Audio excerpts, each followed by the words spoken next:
Welcome back, everyone. We are talking about the second half of chapter 6, right? This is the z-scores that we've been talking about. So, last time we actually calculated a z-score. We calculated a z-score for people.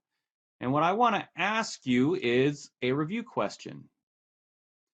Which of these z-scores is farthest from the mean? The answer is negative 2.30.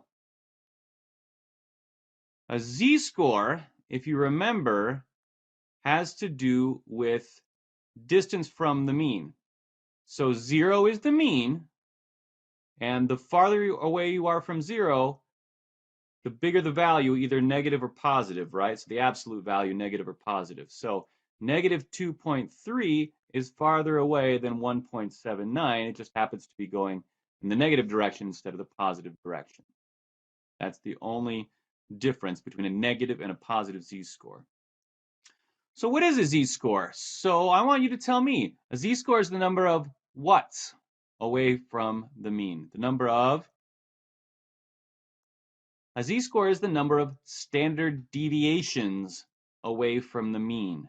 The z-score is the number of standard deviations any score is away from the mean. So every score in a distribution, right? Every person's got their own z-score, right?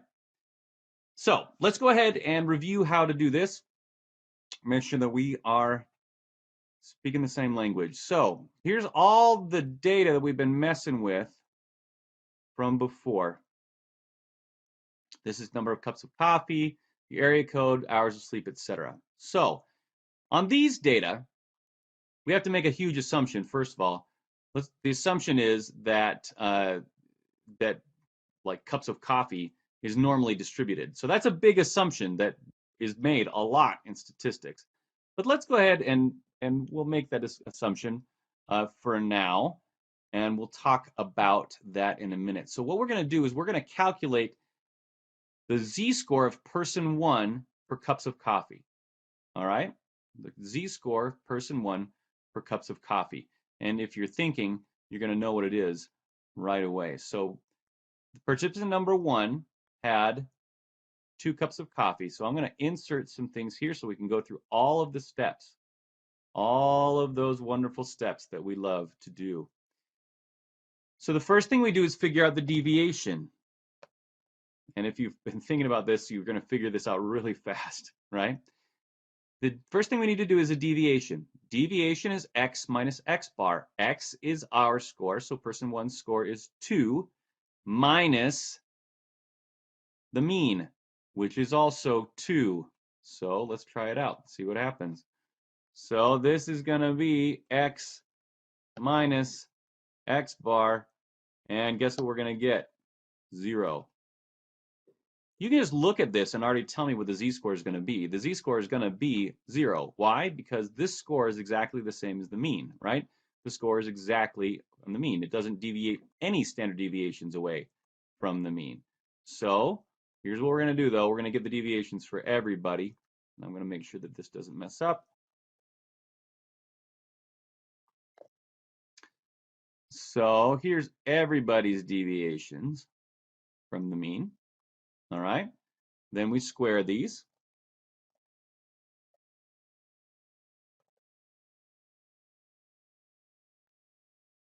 Okay, so this is going to be this squared.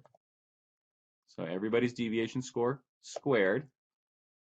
We get all of those, and that is going to give us the sum of squares. Now this is for a sample, so we're just going to call those SS, and that is going to be the sum of all of the deviation scored squares. So the sum of squares is all the deviation scored squared.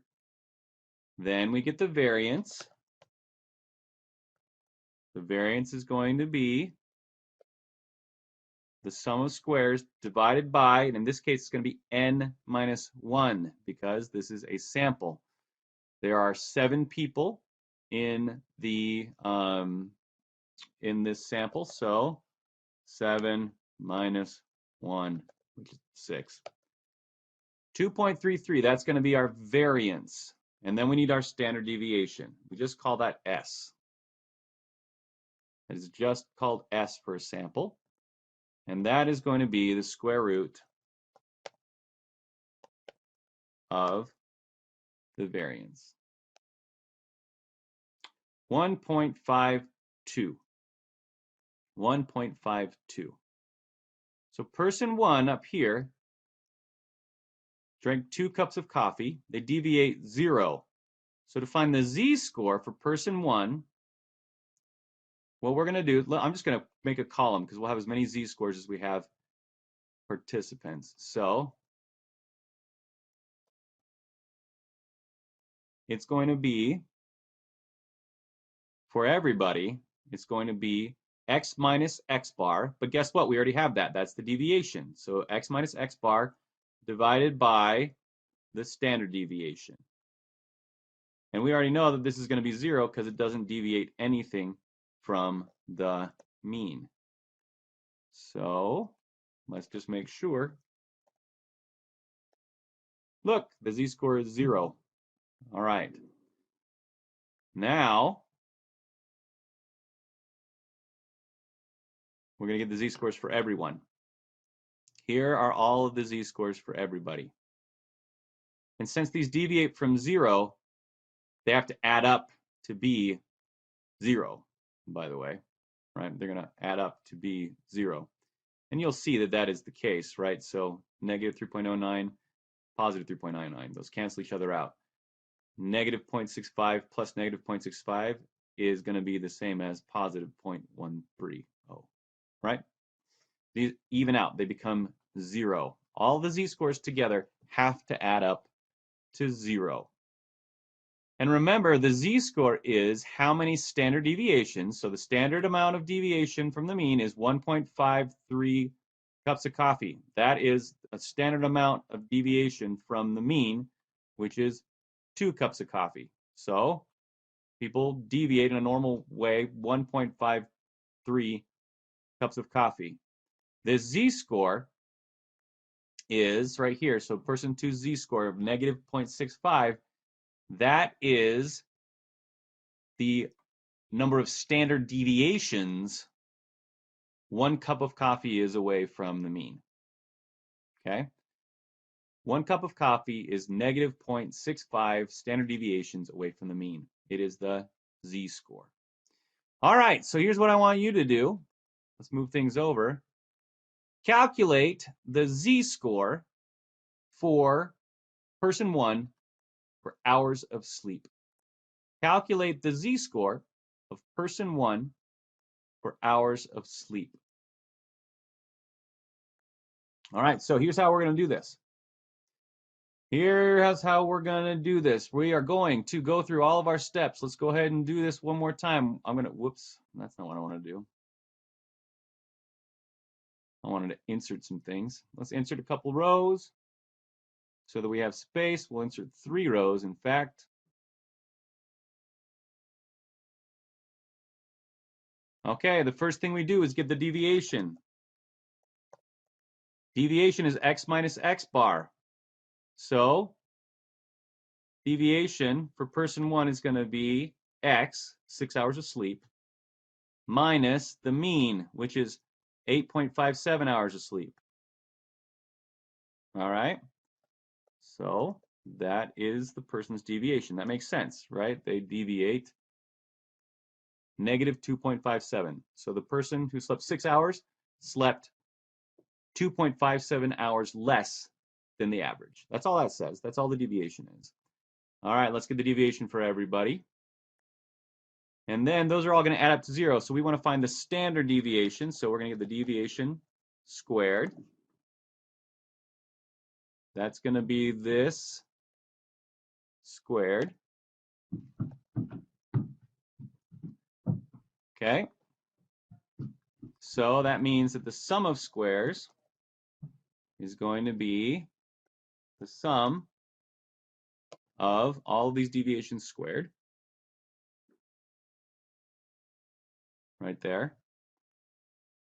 the variance is going to be the sum of squares divided by n minus 1. So divided by 6, there's 7 people, divided by n minus 1 is 6. And then the standard deviation is going to be the square root of the variance. I did that wrong. I didn't write square root. Square root of the variance. 1.98, so it's 1.99. The standard amount that anybody is going to deviate from the mean is 1.99 hours of sleep. Okay? 1.99 hours of sleep is the standard deviation. So, in order to figure out the z-score, let's get the z-score. Find out the z-score then. What we do is we take the deviation and we divide it by the standard deviation. This is telling us in a standardized way how strange is person 1 in the number of hours of sleep. The z-score is a negative 1.29. That means that person 1 slept 1.29 standard deviations less than the average. 1.29 standard deviations less than the mean. And here is everybody else's z-scores. All right? So the z-score for person 1 was a negative 0.29. Now notice, now that we have z-scores, person 1, we can compare person 1's hours of sleep with person 1's cups of coffee. Their z-score for cups of coffee was 0. Their z-score for hours of sleep was negative 1.29. When you know that, you can say, I don't even care whether we're talking about cups of coffee or ounces of coffee or whatever else. I know that that person has exactly the average amount of coffee. And no matter whether you're talking about minutes or hours or seconds, I know that this person sleeps 1.29 standard deviations below the mean. They sleep a lot less than the mean. Okay, now that we've discussed that and we reviewed what the z-score is, let's go back to the slides and take a look at a couple things. This is the normal curve. Now remember, right in the middle, we know that that is the mean. And look, if you look right here, you will see that that 0 is the z-score of the mean, right? It's exactly the same. Well, and this is also 50%, right? So there's 50% below the mean and 50% above the mean. So let's say that this is all the people in the world and their amount of sleep, right? Their amount of sleep. And that z-score of negative 1.29, if I'm not mistaken, I better look at it really fast just to remind myself. The z-score of, let's go back to it, come on. Z-score of hours of sleep for that for the person, negative 1.29, right. Remember, the average amount of sleep was, where are you? There it is, 8.57. The average amount of sleep was 8.57. The standard deviation was 1.99. This person's z-score is negative 1.29. So what we can do is we can go back and look at this, and we can actually try and figure out what proportion of the population sleeps more or less than that person. So let's do this in an easier way, all right? So I don't know if you can see these very well or not, but let's see if we can show you what we're talking about here. So this is saying that 19.1% of the population is between 0 and 0.5 standard deviations. 0 and a z-score of 0.5 away from the mean, okay? Plus an extra 15% after that. So let's even see if we can make this a little bit bigger. We'll zoom in if we can. Right there. Okay. See that? It's hard to see, I know, but it says 19.1. Okay, 19.1. All right, 19.1. So what I want to know, let's unzoom it. Okay, what I want to know is what percent of the population what percent of the population has a score less than 1 z-score? Okay, what proportion of the population has a score below this line right here? All right, to figure this out, here's what we do. First, we remember that 50% have below 0. So let's just start at 0. We don't have to add up all these little increments. That's not important. We don't have to do that. Instead, what we can do is say, oh, well, I know that 50% is below 0, so I'm going to add this section, 19.1, between a 0 and a 0.5. That's going to be 69.1 plus 15. So 69.1 plus 15 is 79.1, 84.1. Hey, wait, look at that right there. Look, they already calculated it for me right here, 84.1. They already knew that 84.1% of the population has a z-score less than 0.1. I mean, sorry, less than 1, less than a positive 1. 84.1% has a z-score less than a positive 1. All right, well, so let me ask you this. What proportion of the population has a z-score greater than 2?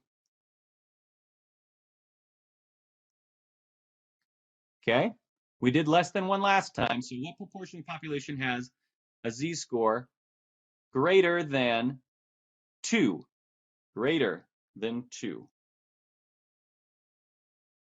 All right, greater than means that we want everything that's going on to the right of, above a negative 2. Well, it's not telling us right here. So the cumulative percent, what is that? Well, it's 100 minus 2.3.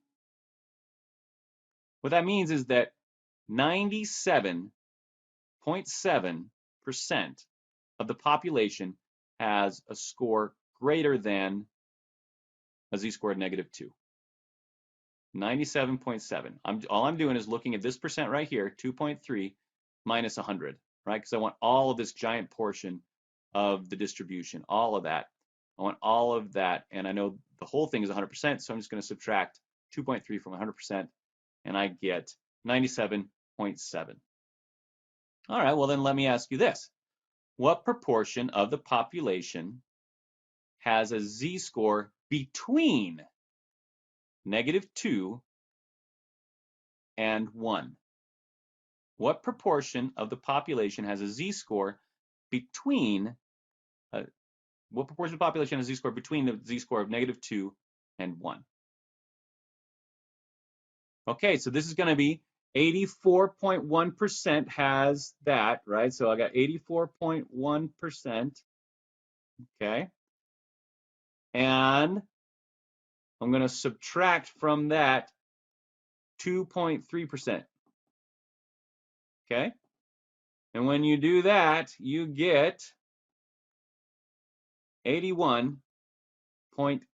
Let me make sure I'm right about this. 81.8, 3, 4.1. Yep. 81.8% has their z-score, has their score between negative 2 z-score and a 1 z-score. And if you want to, you can just add up this, 4.4 plus 9.2 plus 15.0 plus 19.1 plus 19.1 plus 15, and you would get 81.8. You would get that. You get 81.8%. So the z-scores are awesome because with a normal curve, we already know the proportion of what is above or what is below a z-score. So here's what I'm going to do next. The next part of this is an example using the back of the book. In the back of the book, you have a table.